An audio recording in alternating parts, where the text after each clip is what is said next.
(2022년 1월 6일) 큐티 말씀입니다. 창세기 1장 1절로 8절입니다. 태초에 하나님이 천지를 창조하시니라. 땅이 혼돈하고 공허하며 흑암이 깊음 위에 있고 하나님의 영은 수면 위에 운행하시니라. 하나님이 이르시되 빛이 있으라 하시니 빛이 있었고 빛이 하나님이 보시기에 좋았더라. 하나님이 빛과 어둠을 나누사 하나님이 빛을 낮이라 부르시고 어둠을 밤이라 부르시니라. 저녁이 되고 아침이 되니 이는 첫째 날이니라. 하나님이 이르시되 물 가운데에 궁창이 있어 물과 물로 나뉘라 하시고 하나님이 궁창을 만드사 궁창 아래의 물과 궁창 위의 물로 나누게 하시니 그대로 되니라. 하나님이 궁창을 하늘이라 부르시니라. 저녁이 되고 아침이 되니 이는 둘째 날이니라. 아멘. 창세기는 두 가지 이야기를 우리에게 전하고 있는데요. 첫째는 세계의 시작을 다루고 있고 둘째는 이스라엘의 시작을 다루고 있습니다. 사실 이스라엘 역사의 시작은 출애굽 사건이라고 이야기할 수 있겠는데요. 유월절이라는 그들만의 공통의 경험이 그들을 한민족으로 인식하게 했죠. 유대인들의 신앙 고백은 그러므로 하나님은 이스라엘을 구원하신 구원자요 해방자라고 볼 수 있습니다. 그러나 창세기는 이스라엘의 역사 이전으로 거슬러 올라가죠. 그들을 애굽으로부터 해방시킨 하나님은 단지 유대 민족만의 하나님이 아니시라는 이야기를 하는 겁니다. 그들이 믿는 하나님은 온 세상의 창조자시며 온 인류의 창조자이심을 고백하고 있는데 그 고백이 바로 창세기죠. 창세기에는 유대인들이 하나님의 백성이 된 이유에 대한 기원을 거슬러 올라가 서술을 하고 있는데요. 창세기에서 이야기하고 있는 것은 결국 하나님은 온 세상의 하나님이시며 유대인뿐 아니라 온 인류를 구원하실 분이라는 광대한 구원의 지평을 지시하고 있는 것입니다. 1절은 그들이 믿는 하나님이 어떤 하나님이신지 매우 광대한 선언을 하고 있습니다. 태초에 하나님이 천지를 창조하시니라. 여기서 천지란 단지 하늘과 땅을 이야기하는 것이 아닙니다. 존재하는 모든 것을 말합니다. 이 선언은 이 세상에 존재하는 모든 것들은 우연이나 자연적으로 존재하는 것이 아니라 하나님의 창조 행위에 전적으로 의존되어 존재한다는 선언이죠. 모든 존재하는 것을 거슬러 올라가 보면 그 끝에는 하나님의 창조 행위가 있습니다. 그러니까 다시 말하면 이 세상에 존재하는 모든 것들은 전적으로 하나님께 의존되어 있으며 하나님 없이 존재하는 것은 아무것도 없다는 선언인 것이죠. 이 선언에서 우리는 하나님에 대한 위대한 고백을 이끌어낼 수 있습니다. 그것은 바로 전능하신 하나님이시라는 고백이죠. 전능하시다는 것은 하나님께는 불가능한 일이 없다는 것입니다. 이 하나님의 전능성은 우리가 그분을 의지할 수 있는 근거가 됩니다. 이사야는 이렇게 말하죠. 너는 알지 못하였느냐, 듣지 못하였느냐. 영원하신 하나님 여호와 땅끝까지 창조하신 이는 피곤하지 않으시며 곤비하지 않으시며 명철이 한이 없으시며 피곤한 자에게는 능력을 주시며 무능한 자에게는 힘을 더하시나니 소년이라도 피곤하며 곤비하며 장정이라도 넘어지며 쓰러지되 오직 여호와를 앙망하는 자는 새 힘을 얻으리니 독수리가 날개치며 올라감 같을 것이요 다른 박질하여도 곤비하지 아니하겠고 걸어가도 피곤하지 아니하리로다. 우리가 전능하신 하나님을 의지하는 이유는 창조 때의 전능성을 지금 그분을 의지하는 자에게도 그대로 베푸시기 때문입니다. 우리가 그분과 관계를 가질 때 하나님은 우리 안에서 그 놀라우신 창조의 행위를 일으키시는 분이죠. 이 전능하신 하나님께 대한 믿음은 전혀 불가능한 상황을 가능하게 만드실 수 있다는 믿음입니다. 전혀 불가능한 상황이라는 것은 하나님의 창조의 행위가 어떤 가능성이 조금이라도 있는 상태에서 그 재료들을 조합하여 만들어낸 창조가 아니라 완전한 무에서의 창조라는 사실을 나타냅니다. 아브라함이 위대한 것은 그가 하나님에 대한 이 믿음을 가장 처음으로 보여준 사람이기 때문입니다. 바울은 아브라함의 믿음을 이렇게 쓰고 있습니다. 그가 믿은 바 하나님은 죽은 자를 살리시며 없는 것을 있는 것으로 부르시는 이시니라. 아브라함이 바랄 수 없는 중에 바라고 믿었으니 이는 내 후손이 이같으리라 하신 말씀대로 많은 민족의 조상이 되게 하려 하심이라.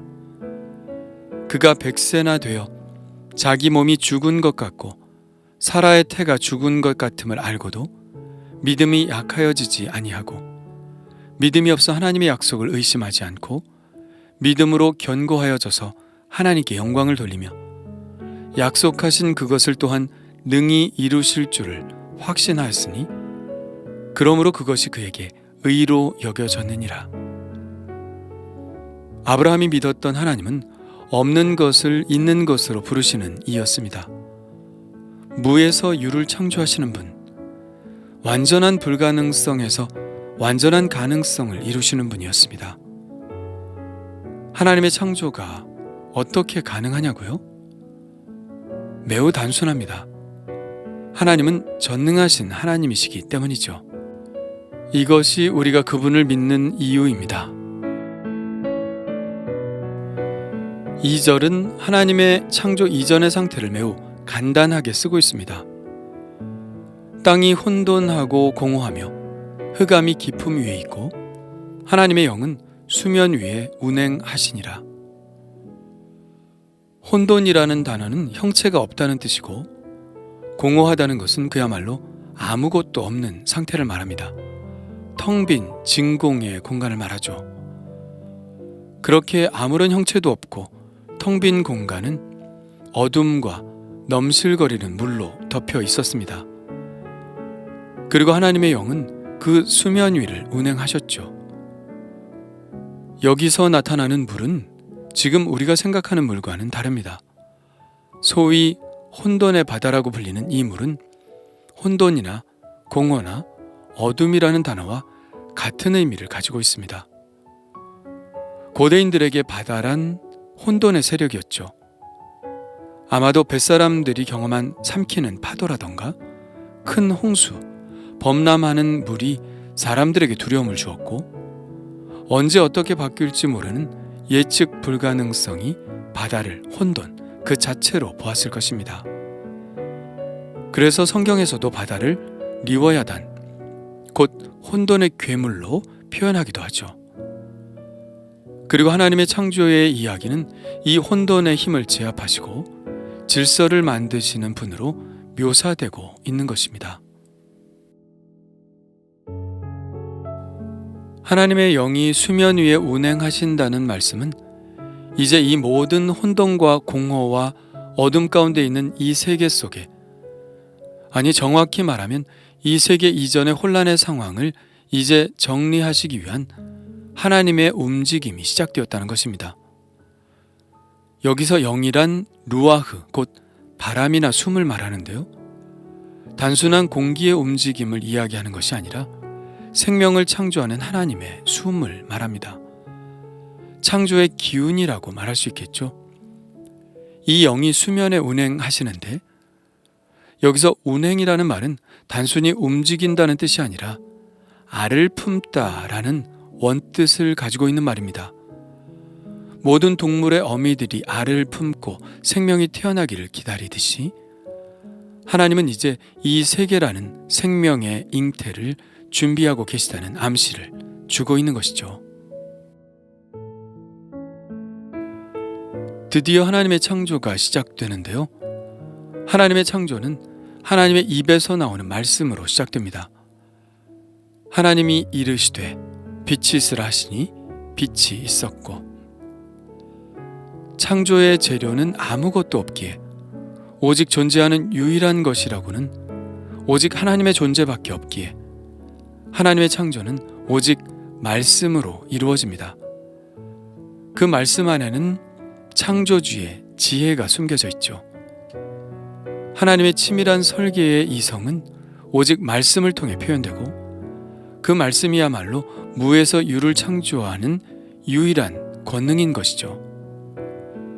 그래서 우리는 이 말씀을 믿는 겁니다. 이 말씀이 우리 안에서 새로운 창조를 일으키실 것을 믿습니다. 놀라운 것은 이 창조의 말씀이 2000년 전에 육신을 입고 이 땅에 오셨다는 것이죠. 우리가 예수 그리스도를 영접한다는 것은 이 창조의 말씀을 우리 안에 모신다는 것입니다. 이 얼마나 놀라운 일입니까? 누구든지 그리스도 예수 안에 있으면 새로운 피조물로 빚어지는 이유는 그분이 이 세상을 창조하신 하나님의 말씀이기 때문입니다. 하나님이 가장 처음 창조하신 것은 빛입니다. 빛은 혼돈의 어둠을 물리치는 유일한 수단이죠. 어둠을 물리치는 방법은 단 하나밖에 없습니다. 빛이 비치면 어둠은 물러나게 되어 있죠. 그런데 이 빛은 어떤 빛일까요? 우리가 알고 있는 유일한 발광체는 태양입니다. 그렇다면 이 빛은 태양일까요? 그런데 태양의 창조는 넷째 날 이루어지죠. 그러면 첫째 날 창조하신 빛은 무엇일까요? 이 빛은 분명 태양은 아닌 것 같고, 그렇다면 태양이 아닌 빛이 있을 수 있을까요? 예, 당연히 있을 수 있죠. 태양이 아닌 물리적인 빛이 있을 수 있습니다. 그 최초의 빛은 지금 모든 발광체들로 흩어져 스며들었고, 우리는 그 하나님의 태초의 빛을 태양과 같은 발광체들을 통해 볼 수 있는 것이죠. 그리고 이 빛의 창조는 시간의 창조라고도 볼 수 있습니다. 하나님은 빛을 만드시고 빛을 낮이라 칭하셨습니다.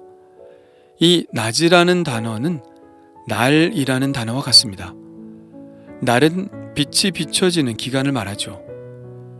그러므로 날의 창조는 시간의 창조라고 볼 수 있는 것이죠.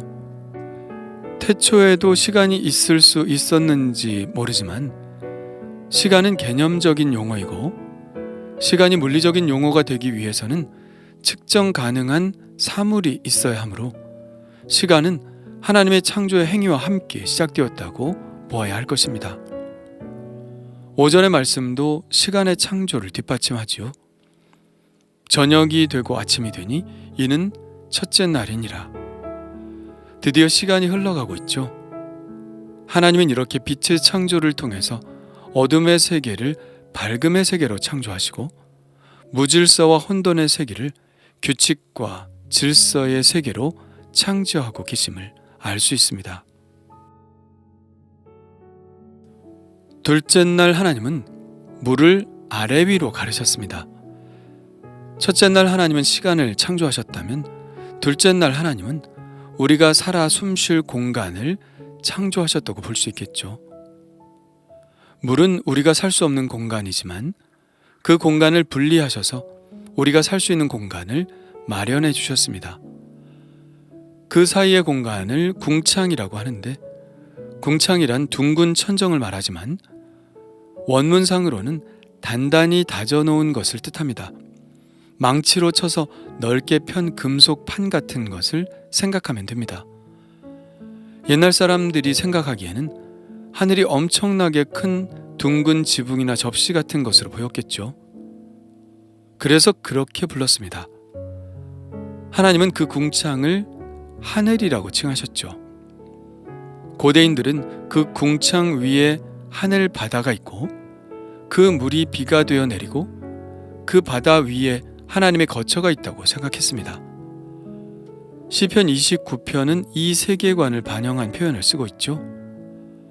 여호와의 소리가 물 위에 있도다. 영광의 하나님이 우레소리를 내시니 여호와는 많은 물 위에 계시도다. 분명 이러한 묘사는 지금 우리의 세계관과는 다릅니다. 우리는 하늘 위에 물이 없다는 것을 압니다. 그러나 여기에 대해서도 다양한 해석들이 있죠. 공창 위의 물은 지구를 둘러싸고 있는 두꺼운 수증기층으로 마치 전 지구를 반투명 비닐하우스로 만들어 놓은 것과 같다고 주장합니다. 이 물이 순환하여 지구를 전체적으로 온난하게 만들었고, 그래서 지금은 추운 곳에서 공룡과 같은 초식동물들의 뼈가 발견되는 것이 그런 이유라는 것이죠. 태양빛을 직접 받지 않았으니 노화 현상이 일어나지 않아 인류는 꽤 오래 살았고, 무지개와 같은 현상도 관찰되지 않았다는 것이죠. 그러다가 노아의 홍수로 공창 위에 물이 쏟아져서 지구 환경의 변화가 지금과 같이 되었다는 이야기입니다. 그럴 듯도 하고 또 그럴 수도 있지만 현대 과학의 이론으로는 설명될 수 없는 것입니다. 공기가 물을 떠받치고 있으려면 공기의 밀도가 지금의 1000배 이상 높아야 하는데, 만일 그렇다면 지구상에서는 아무도 살 수 없게 되겠죠.